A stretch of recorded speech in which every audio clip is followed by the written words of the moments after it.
Hello friends, welcome to our channel all government jobs Telugu. మనం ఈరోజు ఈ వీడియోలో ఏం తెలుసుకోబోతున్నాం అంటే, మన తెలుగు రాష్ట్రమైన తెలంగాణ హైదరాబాద్లో ఉండే ఒక సెంట్రల్ గవర్నమెంట్ రీసెర్చ్ సెంటర్ నుంచి మనకు ఒక నోటిఫికేషన్ రిలీజ్ అయింది. ఆ డీటెయిల్స్ అన్ని కూడా ఈ వీడియోలో క్లియర్గా ఎక్స్ప్లెయిన్ చేసుకుందామండి. ఆ రీసెర్చ్ సెంటర్ ఏంటి అంటే international advanced research centre for powder metallurgy and new materials అండి. ఇది మనకి department of science and technology అండర్లో వర్క్ అవుతుంది అనమాట. Government of India department of science and technology అండర్లో వర్క్ అయ్యే ఈ రీసెర్చ్ ఇన్స్టిట్యూట్ నుంచి మనకి డిఫరెంట్ పొజిషన్కి వేకెన్సీస్ అన్ని రిలీజ్ అయ్యాయి. ఇది ఎక్కడ ఉంది అంటే మనకి బాలాపూర్ పోస్ట్ హైదరాబాద్ అండి. తెలంగాణ నుండి హైదరాబాద్లో ఈ రీసెర్చ్ సెంటర్ అనేది ఉంది. ఇది ప్యూర్లీ సెంట్రల్ గవర్నమెంట్ వేకెన్సీస్ అనమాట. ఇక్కడ రిలీజ్ అయిన వేకెన్సీ అన్ని కూడా purely central government permanent job vacancies అనమాట అన్నీ కూడా. సో డెఫినెట్గా ఎలిజిబిలిటీ ఉన్న ప్రతి ఒక్కరు యూటిలైజ్ చేసుకోండి. దీనికి ఎలిజిబిలిటీ క్రైటీరియా ఏంటి, అలానే సెలక్షన్ ప్రాసెస్ ఏంటి, డీటెయిల్స్ అన్ని కూడా క్లియర్గా ఎక్స్ప్లెయిన్ చేశాను. సో స్కిప్ చేయకుండా లాస్ట్ వరకు చూడండి. ఇంకొక ఇంపార్టెంట్ పాయింట్ ఏంటంటే మనకి పోస్టింగ్ హైదరాబాద్లో ఉంటుంది. అలానే దీనికి మేల్ అండ్ ఫీమేల్ ఇద్దరికి కూడా ఎలిజిబిలిటీ ఉందండి. ఇద్దరు కూడా అప్లై చేసుకోవచ్చు. ఇక్కడ క్లియర్గా మెన్షన్ చేశాడు నోటిఫికేషన్లో. ఆ డీటెయిల్స్ అన్ని నోటిఫికేషన్లో చూద్దాం. అండ్ ఫర్దర్గా మనం డీటెయిల్స్లోకి వెళ్ళే ముందు ఇంకా ఛానల్ని ఎవరైనా సబ్స్క్రైబ్ చేసుకున్నట్టయితే వెంటనే ఛానల్ని సబ్స్క్రైబ్ చేసుకోండి. మన ఛానల్లో లేటెస్ట్ గవర్నమెంట్ జాబ్ అప్డేట్స్ అన్నీ ఇస్తానండి. దాంతోపాటు మీకు ఎగ్జామ్ అప్డేట్స్, అలానే సిలబస్ డీటెయిల్స్, దాంతోపాటు మీకు సెలక్షన్ ప్రాసెస్, అలానే అప్లికేషన్ ప్రాసెస్ ఇవన్నీ కూడా క్లియర్గా ఎక్స్ప్లెయిన్ చేసి ఛానల్ అప్డేట్ చేస్తాను. సో ఎవరైనా ఛానల్ని సబ్స్క్రైబ్ చేసుకున్నట్టయితే వెంటనే సబ్స్క్రైబ్ చేసుకోండి. డెఫినెట్గా మీకు ఛానల్ నుంచి యూస్ఫుల్ ఇన్ఫర్మేషన్ అయితే దొరుకుతుంది. అలానే మనకి వాట్సాప్ ఛానల్ కూడా ఉందండి. లింక్ డిస్క్రిప్షన్లో పెట్టాను. వాట్సాప్ ఛానల్ నుంచి కూడా మీకు రెగ్యులర్గా జాబ్ అప్డేట్స్, ఎగ్జామ్ అప్డేట్స్ ఇవన్నీ కూడా మీకు రెగ్యులర్గా వస్తాయి. సో వెంటనే ఎవరైనా ఛానల్లో జాయిన్ అవ్వని వాళ్ళు ఉంటే వెంటనే జాయిన్ అవ్వండి. దాని నుంచి కూడా మీకు మంచి అప్డేట్స్ అయితే వస్తాయి.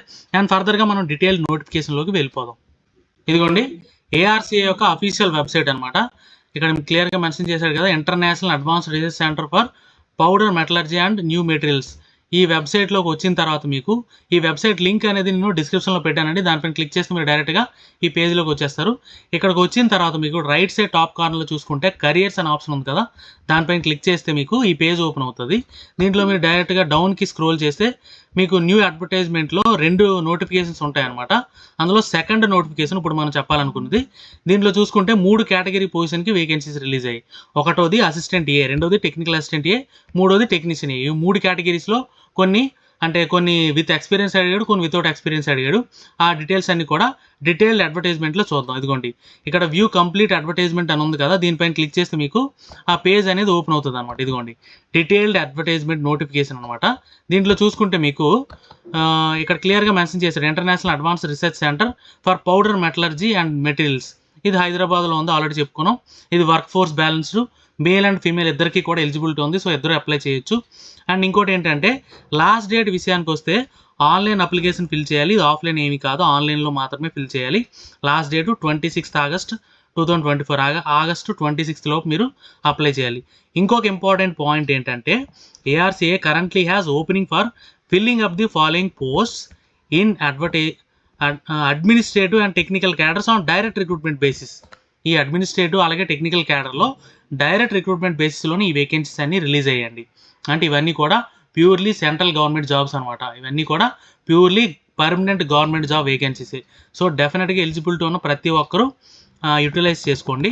అండ్ ఫర్దర్గా మనం ఫస్ట్ పొజిషన్కి వస్తే అసిస్టెంట్ ఏ అండి. ఈ అసిస్టెంట్ ఏ పొజిషన్కి టోటల్గా మీకు 5 వేకెన్సీస్ ఉన్నాయి. 5 వేకెన్సీస్ కూడా డివైడ్ చేసి ఇచ్చాడు. ఇక్కడ అడ్మిన్కి ఎన్ని, అలాగే సెక్రటేరియట్ పొజిషన్కి ఎన్ని, అలాగే డెస్క్టాప్ పబ్లిషింగ్కి ఎన్ని అని ఇక్కడ మెన్షన్ చేశాడు. అలాగే రిజర్వేషన్ వైజ్ కూడా మీకు ఇక్కడ మెన్షన్ చేసి ఇచ్చాడు అనమాట. అన్రిజర్వ్డ్కి ఎన్ని, ఓబీసీకి ఎన్ని, ఎస్సీ ఎస్టీకి ఎన్ని, ఈడబ్ల్యూఎస్కి ఎన్ని, సారీ ఎస్సీ ఎస్టీకి లేవు, అన్రిజర్వ్డ్కి, ఓబీసీకి అలాగే ఈడబ్ల్యూఎస్ క్యాండిడేట్స్కి అయితే ఉన్నాయి. ఈ 5 వేకెన్సీస్ అని డివైడ్ చేశాడు ఈ పొజిషన్కి మాత్రం. అండ్ పే లెవెల్ చూసుకుంటే 7th CPCలో 5 అండి, లెవెల్ 5. ఇది మంచి పే స్కేల్ ఇచ్చాడు. 57,960 రూపీస్ అండి. మన అంటే తెలుగు రాష్ట్రంలో మన హైదరాబాద్లోనే ఉండి ఒక మంచి శాలరీ అందుకుని ఒక బెస్ట్ ఆపర్చునిటీ ఇది. అండ్ ఏజ్ చూసుకుంటే మీకు 28 ఇయర్స్ లోపు ఉండాలండి. అండ్ అలానే ఇదంతా కూడా డైరెక్ట్ రిక్రూట్మెంట్ బేస్ ఆల్రెడీ చెప్పాను కదా మీకు. ఇక్కడ చూసుకుంటే కాంపిటేటివ్ ఎగ్జామ్ ఉంటుంది. సెలక్షన్ ప్రాసెస్ ఏంటంటే competitive return exam followed by skill test ఉంటుంది. ఓకేనా. అండ్ ఫర్దర్గా చూసుకుంటే మీకు ఎలిజిబిలిటీ క్వాలిఫికేషన్ ఇచ్చాడండి. ఇక్కడ మీకు ఆల్రెడీ చెప్పాను కదా, మీకు అసిస్టెంట్ ఏ పొజిషన్ డివైడ్ చేశాడండి సెక్టార్స్ కింద అని. ఈ సెక్టార్స్ చూసుకుంటే అసిస్టెంట్ ఏలో admin, finance, stores, desktop publishing అయితే మీకు బ్యాచిలర్ డిగ్రీ అడిగాడు. బ్యాచిలర్ డిగ్రీ అని అడిగాడు కాబట్టి మీకు ఏ డిగ్రీ ఉన్నా పర్లేదు, BE, BTech, BSc, BCom, BA ఏది ఉన్నా సరే మీరు అప్లై చేయొచ్చు. ఓకే. అలాగే ఈ సెక్రటేరియల్ వర్క్స్కి అయితే చూసుకుంటే బ్యాచిలర్ డిగ్రీతో పాటు మీకు షార్ట్ హ్యాండ్ టైపింగ్ నాలెడ్జ్ కూడా ఉండాలండి. ఇది ఒక ఇంపార్టెంట్ పాయింట్. ఓకేనా. ఇంకొక ఇంపార్టెంట్ ఏంటంటే ఈ అసిస్టెంట్ పొజిషన్కి 3 years ఎక్స్పీరియన్స్ అడిగాడు. ఓకేనా. 3 years ఎక్స్పీరియన్స్ అనేది మ్యాండేటరీ ఉండాలి. ఎక్స్పీరియన్స్ అనేది డెఫినెట్గా ఉండాలి అడిగాడు. ఇక్కడ ఏంటంటే ఈ 2 పొజిషన్లో ఒక పొజిషన్కి, ఒక కేటగిరీకి డిగ్రీతో పాటు 3 years ఎక్స్పీరియన్స్, ఇంకో కేటగిరీకి degree plus short hand plus 3 years experience ఉండాలి. అండ్ అలాగే సెకండ్ పొజిషన్ చూసుకుంటే మీకు ఇదిగోండి టెక్నికల్ అసిస్టెంట్ పొజిషన్. ఈ టెక్నికల్ అసిస్టెంట్ పొజిషన్కి అయితే మీకు ఎక్స్పీరియన్స్ ఏమీ అవసరం లేదండి. దీనికి టోటల్గా 7 వేకెన్సీస్ ఉన్నాయి. ఈ 7 వేకెన్సీస్ కూడా రిజర్వేషన్ వైజ్ ఇక్కడ డివైడ్ చేసి ఇచ్చాడు. అండ్ ఇక్కడ పే లెవెల్ చూసుకుంటే 7th CPCలో పే లెవెల్ 6 అండి. ఇది కూడా మంచి పే స్కేలే, 69,120 రూపీస్. మంచి పే స్కేల్ ఇది కూడా. దీంతోపాటు అదర్ బెనిఫిట్స్ కూడా ఉంటాయి మీకు, మెడికల్ ఫెసిలిటీస్ ఇవన్నీ కూడా, అవి కూడా మెన్షన్ చేశాడు క్లియర్గా, అది కూడా చూద్దాం. అండ్ ఏజ్ చూసుకుంటే నాట్ ఎక్సీడింగ్ 30 years అన్నాడు. 30 years కంటే తక్కువ ఉంటే మీరు హ్యాపీగా అప్లై చేసుకోవచ్చు. ఇది కూడా డైరెక్ట్ రిక్రూట్మెంట్ బేస్లో రిలీజ్ అయిన వేకెన్సీసే. అండ్ మోడ్ ఆఫ్ సెలక్షన్ ఎలా ఉంటుందంటే దీనికి కూడా సేమ్ అండి, కాంపిటేటివ్ రిటర్న్ ఎగ్జామ్ ఉంటుంది, అలాగే trade test or skill test ఉంటుంది. ఓకే. అండ్ ఫర్దర్గా చూసుకుంటే ఎసెన్షియల్ క్వాలిఫికేషన్స్ ఏంటి అంటే బీఎస్సీ ఉండాలండి. Physical science, chemistry one of the subject అయ్యండి. బీఎస్సీలో chemistry one of the subject అయ్యండి. మీకు బీఎస్సీ ఉంటే మీరు అప్లై చేసుకోవచ్చు. అలాగే లేదు అనుకుంటే 3 years డిప్లొమాలో సివిల్ కానీ, మెకానికల్ కానీ, మెటలర్జీ కానీ ఉంటే మీకు అప్లై చేసుకోవచ్చు. అంటే బీఎస్సీ కెమిస్ట్రీలో బీఎస్సీ ఉన్నా, లేదు డిప్లొమాలో సివిల్, మెకానికల్, మెటలర్జీ 3 బ్రాంచ్లో ఏ బ్రాంచ్లో డిప్లొమా ఉన్నా సరే మీరు అప్లై చేయొచ్చు. ఓకేనా. అలాగే మీకు పోస్ట్ వైజ్ కూడా మీకు ఇక్కడ వేకెన్సీస్ అని డివైడ్ చేసి ఇచ్చాడనమాట. ఓకేనా. అండ్ ఫర్దర్గా చూసుకుంటే మీకు జాబ్ డిస్క్రిప్షన్ ఇచ్చాడండి. ఇదేంటి అంటే మీకు R&D సెక్షన్ కాబట్టి మంచి ఎక్స్పీరియన్స్ ఉంటుందండి. మీకు మంచి అంటే జాబ్ చేయడానికి కూడా మంచి ఇంట్రెస్టింగ్గా ఉండే జాబ్ అనమాట. ఇది R&D సెంటర్ కాబట్టి సో డెఫినెట్గా అందరూ యూటిలైజ్ చేసుకోండి. అండ్ ఇంకొక ఇంపార్టెంట్ పాయింట్ ఏంటంటే హయ్యర్ క్వాలిఫికేషన్ ఉన్న వాళ్ళకి ఎలిజిబిలిటీ లేదు, కన్సిడర్ చేయరని చెప్పి ఇక్కడ మెన్షన్ చేశాడు. ఎందుకంటే ఇది టెక్నికల్ క్యాడర్లో ఎంట్రీ లెవెల్ పోస్ట్ కాబట్టి ఎంఎస్సి, బీటెక్, బీఈ కానీ, ఎంటెక్ కానీ, ఎంఎస్సి కానీ, ఎంఎస్ కానీ, ఎంఈ కానీ చేసిన వాళ్ళకి కన్సిడర్ చేయని చెప్పి మెన్షన్ చేశాడు. అదొకటి మీరు దృష్టిలో పెట్టుకోవాలి. అండ్ ఫర్దర్గా ఇంకొక పొజిషన్, థర్డ్ పొజిషన్ చూసుకుంటే మీకు టెక్నీషియన్ ఏ అండి. ఈ టెక్నీషియన్ ఏ కూడా 3 వేకెన్సీస్ ఉన్నాయి. ఇది పే లెవెల్ 4 అండి 7th CPCలో. దీనికి కూడా 50,000 అబవ్ ఉంది శాలరీ, 51,300. అండ్ ఏజ్ క్రైటీరియా చూసుకుంటే 28 years బిలో ఉండాలి. ఓకేనా. ఇది కూడా సేమ్ డైరెక్ట్ రిక్రూట్మెంట్ బేసిస్లో రిలీజ్ అయ్యి దీనికి కూడా మోడ్ ఆఫ్ సెలక్షన్ దీనికి కూడా సేమ్ అండి. 3 కేటగిరీలకి మోడ్ ఆఫ్ సెలక్షన్ అయితే సేమ్, కాంపిటేటివ్ రిటర్న్ ఎగ్జామ్ ఉంటుంది, దాంతోపాటు ట్రేడ్ టెస్ట్ కానీ స్కిల్ టెస్ట్ కానీ ఉంటుంది. ఓకేనా. ఇది కూడా రిజర్వేషన్ వైజ్ మీ కేటగిరీ పోస్టులన్నీ డివైడ్ చేసి ఇచ్చాడు. అండ్ ఎసెన్షియల్ క్వాలిఫికేషన్స్ చూసుకుంటే ఇక్కడ కూడా మీకు ఎక్స్పీరియన్స్ అడిగాడు. ఏంటంటే మీ మెట్రికులేషను ప్లస్ ఐటీఐలో వెల్డర్ కానీ, టర్నర్ కానీ, ఎలక్ట్రీషియన్ కానీ ఈ 3 ట్రేడ్లు ఏదో ఒక ట్రేడ్లో మీకు ఐటీఐ ఉండి 3 years ఎక్స్పీరియన్స్ ఉండాలన్నమాట. ఓకేనా. ఇక్కడ ఇచ్చిన 3 కేటగిరీస్లో 2 కేటగిరీస్కి 3 years ఎక్స్పీరియన్స్ అడిగాడు. టెక్నికల్ అసిస్టెంట్ పొజిషన్కి అయితే మీకు వితౌట్ ఎక్స్పీరియన్స్ మీరు మేల్ అండ్ ఫీమేల్ ఇద్దరు కూడా అప్లై చేసుకోవచ్చు.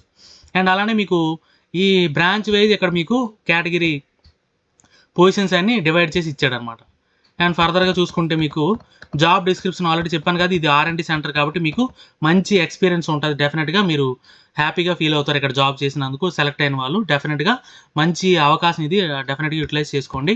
అండ్ ఇక్కడ కూడా సేమ్ అండి, అక్కడ అడిగిన మినిమం క్వాలిఫికేషన్ కంటే హయ్యర్ క్వాలిఫికేషన్ ఉంటే అది కన్సిడర్ చేయని చెప్పి మెన్షన్ చేశాడు. సో మీ మినిమం క్వాలిఫికేషన్ ఏదైతే ఉందో అది మాత్రమే మీరు ప్రొడ్యూస్ చేయండి డెఫినెట్గా. అండ్ ఫర్దర్గా అప్లికేషన్ ప్రాసెస్ చూసుకుంటే ఈ వెబ్సైట్లోకి వెళ్ళి అప్లై చేయాలి. మనం ఆల్రెడీ ఆ వెబ్సైట్ నుంచే వచ్చాం. అప్లికేషన్ ప్రాసెస్ ఒకవేళ మీకు కావాలి అనుకుంటే నేను డెఫినెట్గా ఒక సెపరేట్ వీడియో చేసి పెడతాను.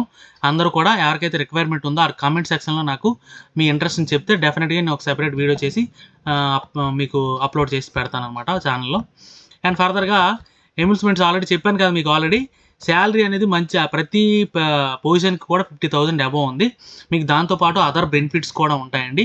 Medical reimbursement facility, group insurance, gratuity, national pension scheme, new pension scheme, అలాగే లీవ్ ట్రావెల్ కన్సెక్షను. ఈ అన్ని ఫెసిలిటీస్ ఎందుకు ఉన్నాయంటే ఇది ప్యూర్లీ సెంట్రల్ గవర్నమెంట్ జాబ్ అండి. సో అన్ని ఫెసిలిటీస్ ఉంటాయి. అన్ని గవర్నమెంట్ సర్వీస్లో ఉండే ప్రతి ఫెసిలిటీ దీనికి కూడా ఉంటుంది. సో డెఫినెట్గా ఎలిజిబిలిటీ ఉన్న ప్రతి ఒక్కరు యూటిలైజ్ చేసుకోండి. అండ్ అలా అప్లై చేయాలంటే ఆల్రెడీ చెప్పాను కదా మీకు, ఆ వెబ్సైట్లోకి వెళ్ళి అప్లై చేయాలి. సెపరేట్గా దానికి ఒక వీడియో చేసి పెట్టుకుందాం. అండ్ అప్లికేషన్ ఫీజు విషయానికి వస్తే మోడ్ ఆఫ్ అప్లికేషన్ ఫీజు ఆన్లైన్లో పే చేయాలి. ఎన్ఈఎఫ్టీ కానీ, ఆర్టీజీఎస్ కానీ, యూపీఐ కానీ చేయాలన్నమాట.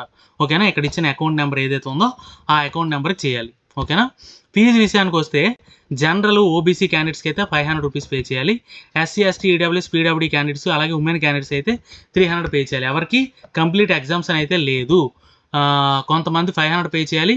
రిజర్వేషన్ కేటగిరీ వాళ్ళు 300 పే చేయాలి. ఇది కూడా ఆన్లైన్లో ఇక్కడ ఇచ్చిన అకౌంట్ నెంబర్కి మాత్రమే పే చేయాలి. పే చేసి ఈ డీటెయిల్స్ అన్ని, బ్యాంక్ ట్రాన్స్ఫర్ డీటెయిల్స్ అన్ని నోట్ చేసుకొని పెట్టుకొని మీరు అప్లై చేసేటప్పుడు ఆ డీటెయిల్స్ అన్ని కూడా ఆన్లైన్లో ప్రొవైడ్ చేయాలి. ఓకే? ఇంకా లాస్ట్ డేట్ విషయానికి వస్తే ఆల్రెడీ చెప్పుకున్నా 26 ఆగస్ట్ 2024 ఈ లోపే మీరు అప్లై చేయాలి. ఫీజు కూడా ఆ లోపే పే చేయాలి. అండ్ సెలక్షన్ ప్రాసెస్ చూసుకుంటే మీకు ఎలా ఇచ్చాడంటే ఆల్రెడీ చెప్పాం కదా, ప్రతి దానికి మూడింటికి కూడా కాంపిటేటివ్ రిటర్న్ ఎగ్జామ్ ఉంటుంది. దాంతోపాటు మీకు స్కిల్ టెస్ట్ అనేది ఉంటుంది. అండ్ ఇండివిజువల్గా మీకు ఎలా అంటే ఏ పోస్ట్కి ఎలా ఉంటుంది సెలక్షన్ అనేది కూడా చూద్దాం. ఇక్కడ మీరు పంపించిన అప్లికేషన్కి ముందు స్క్రీనింగ్ అనేది జరుగుతుందండి. కొంతమందికి మీకు హాల్ టికెట్ అనేది ఇష్యూ చేస్తారు. వాళ్ళు వచ్చిన తర్వాత ఇక్కడ అసిస్టెంట్ పొజిషన్ చూసుకుంటే మీకు ఇదిగోండి, అసిస్టెంట్ పొజిషన్కి ఎలా ఉంటుంది అంటే మీకు కాంపిటేటివ్ రిటర్న్ ఎగ్జామ్, దాంతోపాటు టైపింగ్ టెస్ట్, స్కిల్ టెస్ట్ అంటే టైపింగ్ టెస్ట్ ఉంటుంది. ఇదిగోండి, కాంపిటేటివ్ రిటర్న్ ఎగ్జామ్తో పాటు టైపింగ్ టెస్ట్ ఉంటుంది. అదే ఇక్కడ మీకు సెక్రటేరియల్ పోస్ట్ ఉంది కదా, దానికైతే షార్ట్ హ్యాండ్ టైపింగ్ టెస్ట్ కూడా చెక్ చేస్తారు. ఇదిగోండి, షార్ట్ హ్యాండ్ టైపింగ్ దాన్ని కూడా చెక్ చేస్తారన్నమాట. ఓకేనా? అండ్ అలానే ఇందులో సెక్షన్ ఏ, సెక్షన్ బి రెండు ఉంటాయి అన్నమాట. అది చూద్దాం డీటెయిల్స్ అన్నీ కూడా. ఇదిగోండి, ఇక్కడ చూసుకుంటే అసిస్టెంట్ పొజిషన్ చూసుకుంటే సెక్షన్ ఏ, రిటర్న్ ఎగ్జామ్లో సెక్షన్ ఏ అలానే సెక్షన్ బి ఉంటాయి. సెక్షన్ ఏ ఏంటంటే మీకు 150 మార్క్స్కి, దేనికి అసిస్టెంట్ పొజిషన్కి అయితే టోటల్ 75 క్వశ్చన్స్ ఉంటాయి. Each question 2 marks, 150 marks. ఇక టోటల్గా చూసుకుంటే 3 కేటగిరీస్ ఇచ్చాడు: establishment and administration, finance and accounts, stores and purchase. ఈ 3 సబ్జెక్ట్స్ పైన మీకు 75 క్వశ్చన్స్, ఈచ్ క్వశ్చన్ 2 మార్కు, టోటల్గా 150 క్వశ్చన్స్, 150 మార్క్స్కి ఉంటుంది. అండ్ ఇక్కడ ఏంటంటే మీకు నెగిటివ్ మార్కింగ్ కూడా ఉందండి. 1 మార్క్ పోతుంది నెగిటివ్ మార్కింగ్ రాంగ్ ఆన్సర్ రాస్తే. అలాగే సెక్షన్ బి చూసుకుంటే ఇక్కడ కూడా 3 సబ్జెక్ట్స్ ఇచ్చాడు: general English 10 questions 10 marks, general knowledge and current affairs 20 questions 20 marks, reasoning ability 20 questions 20 marks. ఇక్కడ మీకు సెక్షన్ బిలో నెగిటివ్ మార్కింగ్ లేదు. ఈచ్ రైట్ ఆన్సర్కి 1 mark, wrong answer negative marking లేదు. ఇదిగోండి, no wrong answer, no negative marking for wrong answer. అలాగే మీకు skill టెస్ట్లో typing test already చెప్పాం కదా, టైపింగ్ టెస్ట్ అనేది ఉంటుంది అనమాట.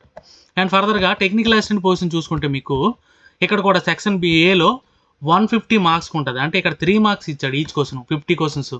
ఇది మీ రెస్పెక్టివ్ బ్రాంచ్ నుంచి ఉంటుంది అనమాట. ఇక్కడ కూడా నెగిటివ్ మార్కింగ్ ఉంది సెక్షన్ ఏలో. సెక్షన్ బిలో మాత్రం అన్నిటికీ కామన్ అండి. సెక్షన్ బి అనేది general English, current affairs, numerical ability, total 50 questions, each question 1 mark, no negative marking. Technical assistant కూడా సేమే. అలాగే టెక్నీషియన్ కూడా సేమ్ అండి. సెక్షన్ ఏలో మీకు 50 questions, each question 3 marks, 1 mark negative marking ఉంటుంది. అండ్ సెక్షన్ బి అనేది common, 50 questions, no negative marking. ఓకేనా? మెరిట్ లిస్ట్ అనేది మీరు రాసిన రిటర్న్ ఎగ్జామ్ మీద డిపెండ్ అవుతుంది. ఎవరైతే స్కిల్ టెస్ట్ క్వాలిఫై అయ్యారో వాళ్ళకి రిటర్న్ ఎగ్జామ్ మీద వచ్చిన మార్క్స్ మీద డిపెండ్ అవుతుంది అనమాట. ఓకేనా? ఇంకా ఫైనల్ సెలక్షన్ అనేది ఆల్రెడీ చెప్పాను కదా, రిటర్న్ ఎగ్జామ్ మీద డిపెండ్ అవుద్ది. అండ్ ఇంకొక ఇంపార్టెంట్ పాయింట్ ఏంటంటే ఎగ్జామ్ డేట్ కూడా ఇస్తాడండి. మూడింటికి కూడా సెప్టెంబర్ 22 మీకు కాంపిటేటివ్ రిటర్న్ ఎగ్జామ్ అనేది జరుగుతుంది. అలాగే రిజల్ట్ కూడా వెంటనే డిక్లేర్ చేస్తాడు. అక్టోబర్ 6న మీకు స్కిల్ టెస్ట్ అనేది ఉంటుంది. అన్నీ కూడా మన హైదరాబాద్లోనే జరుగుతాయి. దూరంగా ఎక్కడికో వెళ్ళి రాయాల్సిన అవసరం లేదు. ఓకేనా? అన్నీ కూడా మన హైదరాబాద్లో జరుగుతాయి. ఇవన్నీ డీటెయిల్స్. మేల్ అండ్ ఫీమేల్ ఇద్దరికీ కూడా ఎలిజిబిలిటీ ఉన్న ఒక మంచి అవకాశం మన తెలుగు రాష్ట్రం అయిన తెలంగాణ హైదరాబాద్లో పోస్టింగ్. సో డెఫినెట్గా ఎలిజిబిలిటీ ఉన్న ప్రతి ఒక్కరు యూటిలైజ్ చేసుకోండి. ఇవన్నీ డీటెయిల్స్. వీడియో నచ్చితే లైక్ చేయండి, మీ ఫ్రెండ్స్కి షేర్ చేయండి, ఛానల్ని సబ్స్క్రైబ్ చేయడం మర్చిపోకండి. Thank you so much.